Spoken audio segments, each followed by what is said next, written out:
वैदिकसूर्यादिनवग्रहमन्त्राः अथ सूर्यमन्त्रः। हरिः ॐ।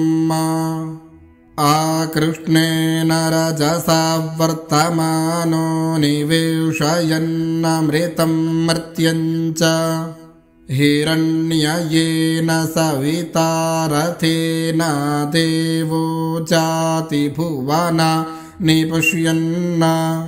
अथ सोममन्त्रः।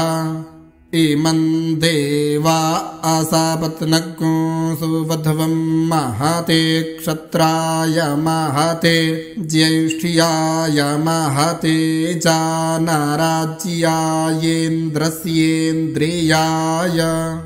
इमामुख्या पुत्रा मुख्यै पुत्रामस्यै विषा एकवो मीराजा सोमोऽस्माकं ब्राह्मणा नाग्राजा। अथ भौममन्त्रः।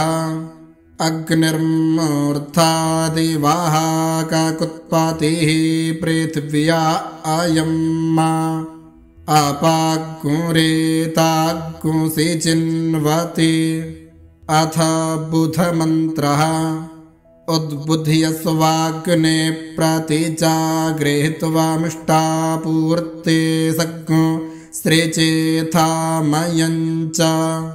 अस्मिन् साधस्थे अधियुत्तरस्मिन् विश्वे देवा जजमानश्च सीदत। अथ गुरुमन्त्रः। बृहस्पते अतिजदर्जो अरेहाद्युमद्विभाति क्रतुमज्जनेखु जद्दिदायच्छावास अरेत प्रजाततदस्मा सुद्रावीणन् धेहि चित्रं मा। अथ शुक्रमन्त्रः। अन्नात् परिश्रुतो रसं ब्रह्मणा व्यापिवत्क्षत्रं पयाः सोमं प्रजापतिः। ऋतेन सत्यमिन्द्रियं विपानग्नो शुक्रामन् दश इन्द्रस्येन्द्रियमिदं पयोमृतं मधु। अथ शनिमन्त्रः।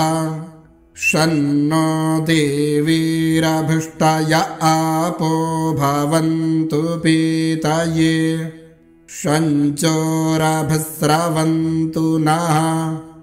अथ राहुमन्त्रः। कयानश्चित्र आभुवदूते सदा वृथः सखा कयाशचुष्टया वृता। अथ केतुमन्त्रः।